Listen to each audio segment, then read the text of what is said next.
Hi guys, how you doing today? I hope you're doing well wherever you're watching this episode of the Car Weekly Roundup from.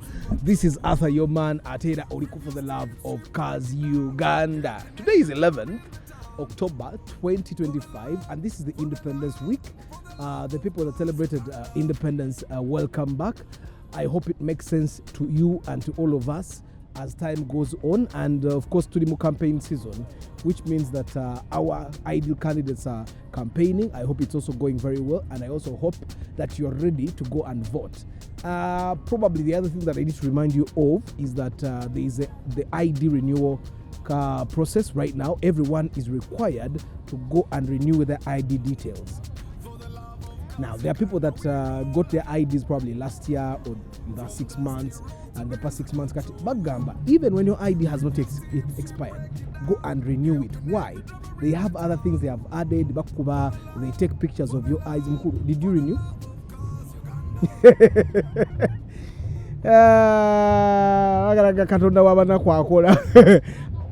Anti ngakati otuse warenewinga guwarenewinga obaddeyo nga wantu sigadde. It's very quick. Ekitegeeza omuntu ali omu yekka agenda okusasula ssente z'okulinwinga ID.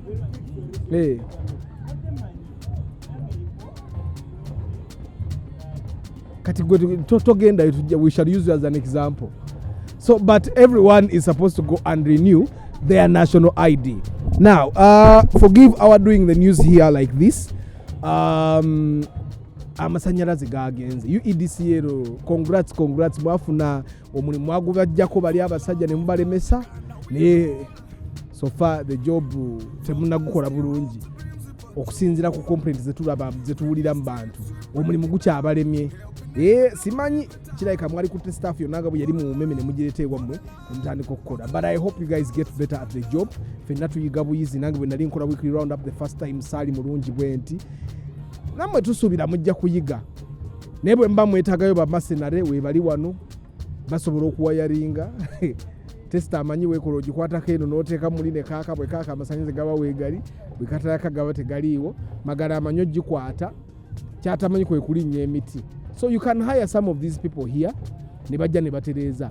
Today is the 11th, and in history, in 1909, there was a convention on road traffic. And bagiyita convention internationale relative à la circulation des automobiles. Now, convention, it was signed in Paris by 17 European countries. It established common rules of the road, such as overtaking, passing, and literally the basic road signs. And it was introduced later codes GB for Great Britain. Mumanyiga na amateeka getukolera kutukoppa bali. So amateeka agali basic agatandika baga signing in 1909 in France. That's the piece of history I have for you. Welcome to the weekly roundup. From dusty road to Grimsby Patrol. Review teams we break it. In the news today, a police officer whose name has been withheld for security purposes was killed in a crash along Mutukula Chotera Road. Yabadde avuga Toyota Primo, enamba eri UBL 504E, abadde police constable aba PC, amanya tebagafulumiza ne bagambye the road was slippery, he lost control, and the car overturned and he died on the spot in that accident. And of course, the police is now investigating, like always, trying to find out what was wrong. And they have not yet established what exactly happened. So the deceased body was taken to Chotera Health Center 4 in the mortuary for post-mortem and examination. And then, of course, 4 people were killed in a multi-vehicle crash along the Kampala-Gulu highway. So what happened is the Isuzu Forward, which had hardcore on top of it, Yazze, it lost control, it hit a parking taxi, then it went and also found another truck, which is a Mercedes-Benz truck. Now, the people that were on the road that saw the accident are faulting, first of all, the taxi guy. He parked wrongly. You know how taxi guys park.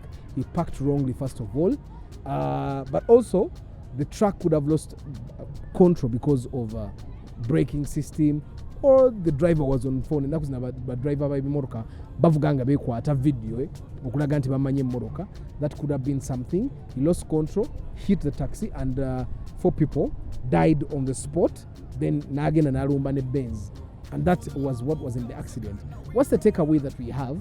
The takeaway for us guys that use the road: try as much as possible to not park in places that are not designated for parking. In case of an accident, you'll get affected a lot. Otya nti ekirole bwe kijja kiba kiri mu kwetaasa.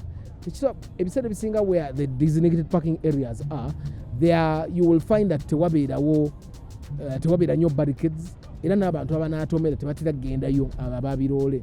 Ne trucks tezitera kugendayo kuwungirayo. Naye bw'onoo parkinga mu kifo, let me give you an example.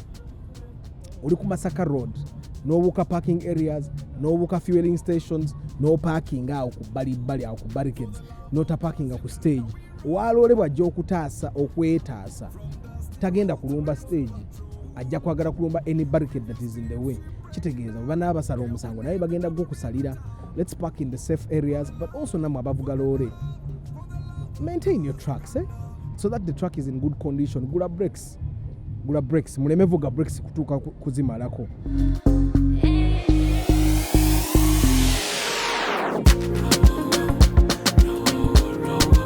And then of course, still 4 people died and dozens were injured in Nairobi when a bus plunged into a river. Now this was on 7th, yeah? It was a 30-seater bus. Muzimanyi Nairobi, minibuses, vans, taxis are owned by SACCOs. So this was owned by a SACCO called Forward SACCO. Yeah, it was headed toward Nairobi, the Nairobi CBD. So it was headed toward the Nairobi Central Business District when the driver lost control while negotiating a bend, obviously overspeeding. Ataba ben Nairobi abo nabo badduka emmoroka near the Waruku Bridge. The vehicle skidded, went off the road and in the river. I think that's one reason I like to drive myself. No matter what, I am more careful than most people. Atera chiba tugamba fenga ba driver that it's not very responsible for you to think that any other driver is better than you. Kubanga gwe, you're the only responsible person that will be driving your car the right way. And so 20 people were injured. Nebabatwala Kenyatta National Hospital, Aga Khan Hospital for treatment. And then the wreckage was towed to Kangemi police station. Amazzi ago mugalabanga ag'okuzanya naye tegalte okuwuga kuzibu. Mutabani wange amanyi okuwuga naye nze sijja kuyiga kuwuga. Kitta kimyanyi ennyanja etamuvubi, sijja kuyiga kuwuga swimming pool okujja kunga mpugira mu kapuulu k'abaana.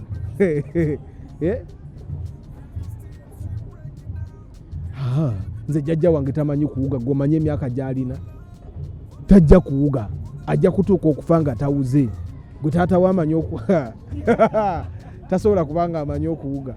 Mu family yo, ate gwe mu family yo monna temuli amanyi kuwuga. Mulimu abo abaana b'opozi be bajja okuwuga.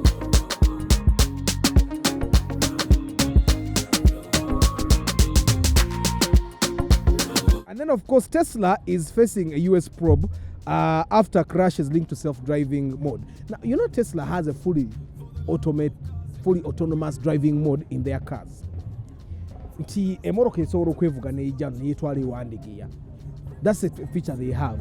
Kati of recent, cars have been driving ne ziva mu leeni yaazo ne zidda eri. They have been coming ne zitomera abantu. Okitegeera ne zikuba ebitaala. And you know who is to blame? Of course the company that made the car fully self-driving. So now they are facing the law. There is a lot of backlash, and so far a lot of cars, about 2.9 million vehicles that are equipped with this may be affected. In bayinza okuba balina okukola recall, but then there is a software. But Tesla is defending itself nga bagamba, we told everyone that bought this car that the car needs a driver to control it in times when it loses control. So you need to be there and be ready to step in when the car starts misbehaving, and that's exactly what is happening. So I don't think that there is a company that doesn't have trouble. You would think that Tesla would have it figured out. I mean, CEO, developer, and they have a lot of money, but they're also facing trouble. kati oba yaguze Tesla bono banajulikolinga n'akola atya anaayita abatechnician ne bajja ne bajja updatingira wano kiba kiwedde. For the love of cause Uganda. And in India, a father beat up his 28-year-old son for asking for a car. Now, what happened is the dad bought his son a very expensive motorbike. Yeah, motorcycle nga ya bay. So the son said, I even want a car. They argued. The son went and started beating the father, but the father was more powerful, beat up the son, got plenty of head injuries. The son was taken to hospital. The father went and hid. Now the police wants the father on the case of attempted murder, because the son almost nego chimanyi nti nogo musango munene attempted murder chukango mukitegeeza kati omuntu olina kutta mutte kubanga gwe komanga kafaananyi nga bakusibira attempted murder ng'omuntu yafudde ng'agenda kudda mwalamuke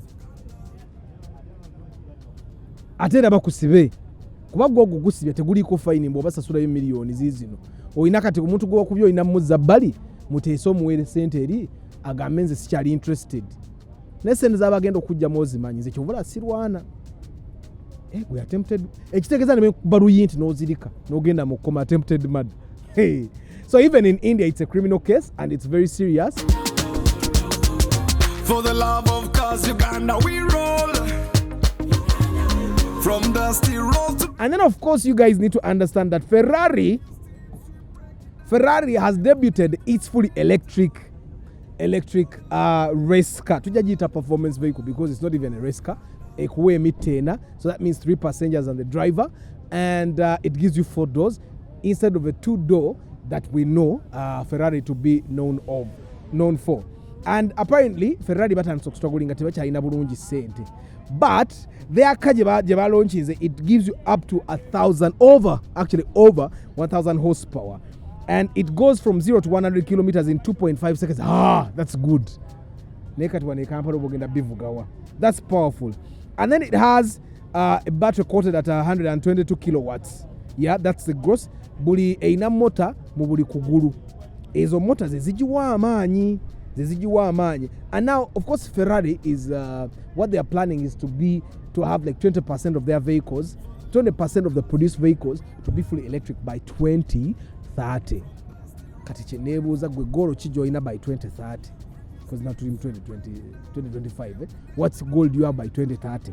And of course, ebizibu bye balina byonna biyinza okubanga kwagala kukola mmotoka z'amasanyalaze kikibaleetera obuzibu.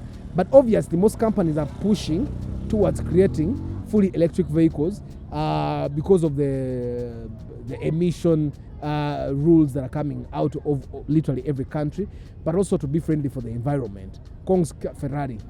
N'emmotoka y'amasanyalaze okujja nga bagenda giteekamu ka amplifier ng'erina speaker ng'efulumya eddoboozi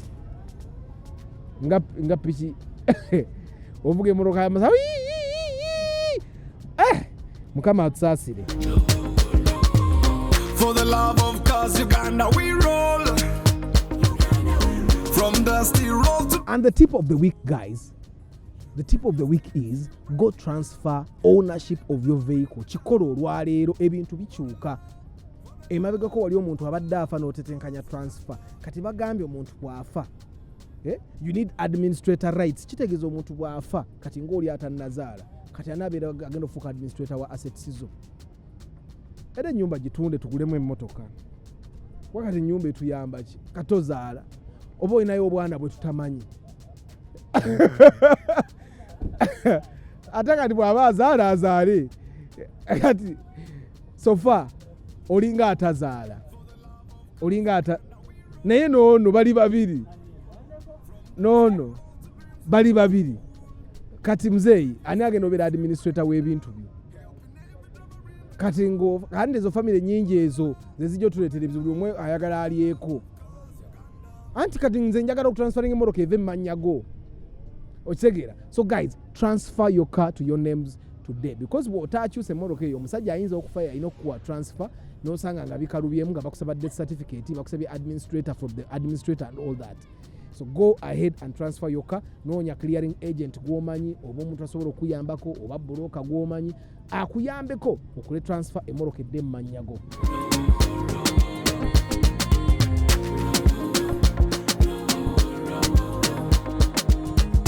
Akalowoozo k'olunaku bagayi bange mutandiko planning ahead. Start planning ahead. If you're going to be moving to Mityana, stop the business of saying eri waliyo shero tujja katuteekemu wano ebiri tujja kwongeramu ebiri nga tuuse eri. Bw'osanga shero yayidde, bw'osanga toto yayidde, bw'osanga Starbucks teriiyo zonna nnyina okuzoogera, oyinza okujja ng'oli ayagala okukuwa ssente nga tewamwogerako.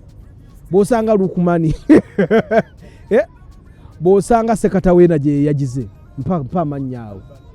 Alban Alban ayina gundi mpaayo eddala. Vito Texo. Bw'osanga City Oil, bw'osanga Oilcom, bw'osanga Oilgen, Africa Oil, ulyayinza eryo lyawa. Abo tebalina ssente sijja bogera. Twogera ku bayinza okutuuka ku ssente z'ekimeeza ne weekly round up. Anyway, lekerawo okuplaninga obitandika olugendo nga tonatandika teekamu amafuta agakutuusa ne gakuzza. Kale nga bw'otuuka eri you just top up. Mulekerawo kutambula nga mulinga abatamanya bintu bya mmoloka. Emmoloka neekuzikirako all of a sudden nga tomanyi oba ki. N'otandika okuleeta makanika bakanike nga ekizibu kyo mafuta. For the love of cause Uganda we roll. From the And this week's comparison, guys, let's talk about buying cheap tires versus buying expensive tires. Now, njagala crowning it up with a comment from one of my followers on TikTok. Eyajja n'agamba he used to buy very expensive tires. Each tire would cost him about 900 to 1 million shilling. And 1 million shillings. And they switched. They started buying tires that cost them 500,000 shillings. One tire would cost them 1 million shillings. Now a tire costs them 500,000. 4 tires, that means they would spend about 4 million shillings. Now 4 tires, they spend 2 million shillings. The 1 million tires would take them for 50,000 kilometers and they had to switch or change tires. Now the tires of 500,000 take them for 40,000 kilometers. What does that mean? You buy an expensive tire, it goes a little longer, probably gives you an extra year because you don't move a lot, okay? Or 1.5 extra years because you don't move a lot. Me who's bought cheaper tires, I switched tires before you, but the difference is I use 1 million to get 80,000 because one tire gives me 40,000. I get 80,000. Yeah, in spending 1 million, you get 50,000. What that means, I get extra 30,000 kilometers, but you have the thinking that because the tire gave me an extra year, it probably saved me money. It did not save you money. You spent more money than me. Anyway, thank you very much, guys, for being part of this weekly roundup. I hope you had a fun 10 minutes. I spoke for 10 minutes. I hope you had a fun 10 minutes. I wish you a very lovely weekend. Don't forget, I do pre-purchase inspection in case you're buying a car. I am your guy. I'll come with the mechanic and we will do the checks for you. Your job is to simply say, I like the car, I don't like that car. We do checks from electronics, computerized, gearbox, engine check, chassis check, aesthetics, paperwork. Your only job is to say, I like that car, I will buy it. And at the end of the day, we make sure you get a good car. I charge a small fee, 450k only, to cover a full day of inspection in the Kampala Central Business District. I sell car trackers, 450, 350 for each tracker. May the good Lord bless you.